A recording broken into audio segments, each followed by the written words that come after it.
He seeks him here, he seeks him there. His style is flesh, he has no hair. Vibe will make or break him, so he's got to keep it right, 'cause he will never take a break from chasing women. And when he does, his little route of the streets of London town, eagerly pursuing all the youngest, hottest girls, 'cause he's a dedicated follower of passion. Oh yes he is, Oh yes he is, oh yes he is, oh yes he is. He thinks he is a bad boy to be softened off with charm. It shouldn't really happen, but the girls just feel so thrilled, 'cause he's a dedicated follower of passion.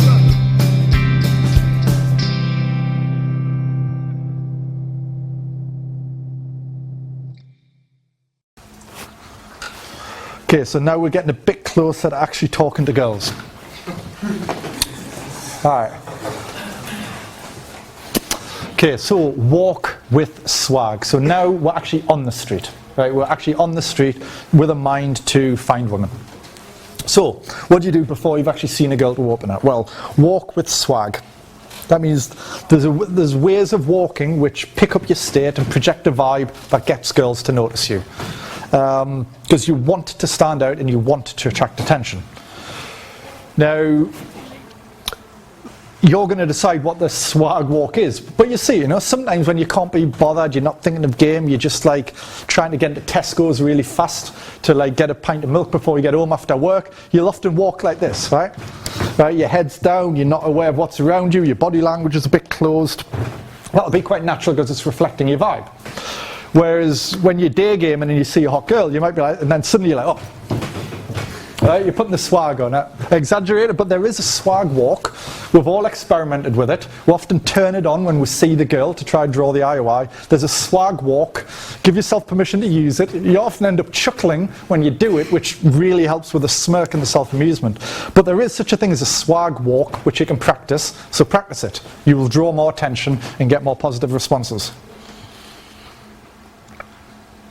The other thing, it's not just your walk, but this is something that was really brought home to me in the last couple of months, is if you can have on your face, there are certain ways of holding your face, right? Some people are all like pinched and fucking angry, other people are all like open and happy, right? There's a million, perhaps that's an exaggeration, but there's many, many different ways you can hold your face, which normally just happens naturally as an expression of your mood. And over the long term, your muscle memory of your face will tend to hold your face in certain positions. So I actually look at pictures of myself from 5 years ago when I was new to this. I had a chode face, right? Like, my bone structure hasn't changed, but I had a chode face. Like, through years of being a chode, I'd learned to hold my face in a certain way naturally, just like you'll have a certain way of holding your body naturally, which was chody. Now I don't have a chode face. Certainly I hope not, right? Just as, say, doing 5 years of boxing will naturally give you boxing body language, 5 years of game will naturally give you like the player face, right? And the best type of face I can describe when you're doing day game is open and exuberant, right? Like, and I really noticed this on my last trip when, because of my vibe and because of how I felt, my eyes were very soft and open. My facial muscles were quite relaxed, and I just had like the face of like a happy dog about to go out and chase tennis balls, right? And again, some of the guys who are a bit newer, this probably sounds a little bit mind wanky, but whereas the more advanced guys are probably nodding their head thinking, yeah.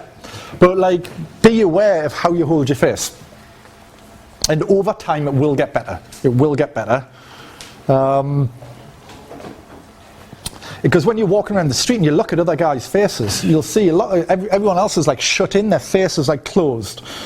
Whereas if you have like soft, shiny eyes, relaxed facial muscles, maybe you're humming a tune to yourself, while you're doing your swag, again, this widens your ping range, girls notice it, they're more receptive. Right? Because a lot of what we advocate in game the metaphor is not building an elaborate structure around yourself of higher value. A better metaphor is cleaning the lens that you project your personality through. Right, like a lifetime of being a chode in a fucked up society, it's like having a warped lens which has scratches and dirt on it and is kind of fucked up. And a lot of especially the inner game work you do, is going to be about polishing up that lens, removing the cracks, straightening it out, so that when you project your personality onto the girl, she's seeing a pure expression of your real personality, which hopefully is a good one because you've worked on it. So one of the things the open, exuberant face gives you is it's like a very clean lens, and girls react very strongly to emotional truth. And the cleaner and more transparent your face can be, from a position of strength, not weakness, often the stronger reactions you get from girls very quick.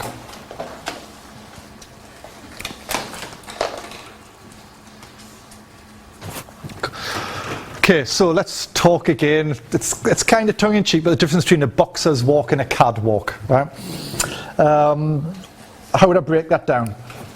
Well, I'd say a boxer walk has a lot of shoulder sway and a lot of hip sway, quite a lot of bounce and a bit of menace, right? I remember this going back last year. I was on a date with a girl in Serbia, and she'd eye-wide me in the street. And I said, "Oh, what did you notice?" And she said, "Oh, like, you're the only guy who walks with his hips." I had like Elvis hips or something, right? And I was like, fucking hell. And then I thought about it. I was like, yeah, I do. So like, again, I'll exaggerate, but like most guys kind of walk stiff like this, right? You notice there's not a lot of sway, right? Boxers walk, there's shoulder sway, yeah? And then cads have hip sway as well, yeah? Styling and profiling, It's like, you can actually walk with your hips, right? Like Elvis hips. Now it's kind of comical when I say it, but you do that in the street and girls are going to fucking notice, right? Because a lot of what you're doing, is displaying. I mean, what do girls do when they're on display? They do the hip sway, right? Right? Yeah, right. There's a male version of that based on fucking, right? So I can't remember who told me this, but. Yeah, I remember it. It was my mate Nico. He's a jiu-jitsu black belt, really, really good coach. And he was explaining how to do kettlebells, a particular kettlebell thing. And he's like, Nick, the way you want your hips is imagine you're fucking a girl from behind and she's a bit too tall for you. You have to go like that, right? He's like, that's how you get your hips in, right? I was like, all right, interesting. And so walk on the street. When you're doing your swag, walk like you're fucking the world, Right? You're like you're fucking the air as you walk through it, Girls will notice ping range wider, you feel more pimp. Right? And this has really good knock-on effect on how masculine you feel, how badass you feel, and how outlaw you are standing out. Right? It really helps. Now, you will obviously fuck it up the first few times you do it, so just accept that. The street has a 30-second memory, don't worry about it. Right, what's the cad walk? Again, I exaggerate. It's slower, it's more distracted. It's more like he's got an in-joke that the world doesn't know. What's the cad walk? He's like... It's not belligerent, right? It's not menacing, but it's its own kind of like self-absorbed fun. And it's also very masculine. Okay. By the way, what is a cad? Is it like... Cad, that's an old-time English term. Basically means a womanizer. Like an on the down low womanizer, like sneaky on the down low. Sorry, just give me a moment to consult my notes. Okay, right. I'll do 3 vibe drills. Not as in, you don't have to play along. I'm just saying things to do when you're out in the street between sets. So vibe drill 1 is mindfulness. Right. A lot of guys will talk to you about like the day game trance, and you might have felt it, especially when you're out solo, where you just disappear into the vibe of the strip.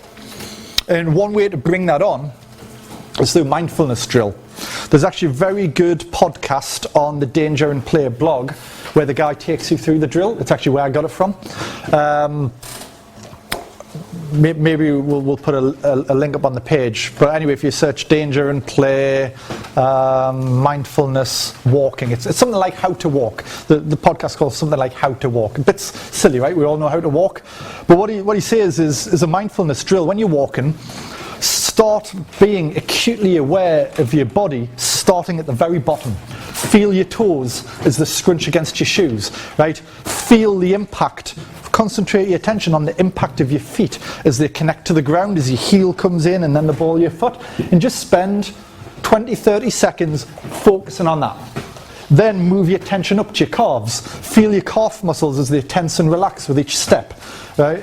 Feel your knees as they bend. Feel your thighs, and just gradually, and it can take minutes, just work the whole way up your body until your mindfulness of your breath, of your posture, of your chest and everything. Like I say, this podcast goes in detail to walk you through it. You could put it on your podcast, put it on your phone and listen to it as you implement it. But what it does is it takes your mind off all of the babble and self-talk and bullshit in your head and the intellectualization, and it puts you into your body, and it'll really relax you and make it much easier to get swag. So that's one drill to do. And you can do that anytime yourself if you're feeling a little bit disconnected from the street and find it a bit difficult to get into a set. Another one would be an absorption drill. Let me get to it. Okay, my third Womanizers Bible podcast talks about that when I talk about the solo day game mindset. What you're doing here is it's kind of symbolism, right? It's not real science. It's just symbolism to trick your mind into the right state to open effectively. That's all it is. One thing I like to do is when I'm walking around solo is I like to feel like my whole body is full of sensors, and I'm opening the sensors to receive all the information of the street around me. So visually, I'm concentrating on details. I'm looking at like the leaves on the trees. I'm looking at the bark on the trees. I'm looking at the height of the building and the colours. If a flag's flying in the wind, I'm like noticing how the wind ripples through it. I'm feeling the heat on my skin. I'm noticing the people around me and the little mini dramas and stories that are playing out all around me. What I'm trying to do is to connect my vibe to the vibe of the street. And what that'll do is when you open, you just seem incredibly natural. It takes away that disassociation that you might have in the street if you're a bit nervous and feeling a little bit weird about it. That'll just like bring you down into belonging in the street. So again, I've got a podcast which goes into detail about that. And then third, this is the pinball metaphor is often when I'm on one of the problems you have on the street is putting too much pressure on yourself by being too goal directed. A good thing to do is I like to sometimes imagine myself as a pinball just getting bounced off all the flippers. The flippers, the bumpers, hitting the bells. Just allow the street to bounce you around from set to set, to bounce from this street to that street, to sometimes you're moving fast, sometimes you're slowing down. But it helps me mentally to orient to the sheer randomness and stupidity of the streets is accepted. Just think like I'm just going to bounce around like a ball on a pinball table and to let the multipliers and lights just keep going up until I hit a good state. Now, that helps me. Give it a try, see if it helps you. Okay. So, next slide. We're still not as far as talking to a girl.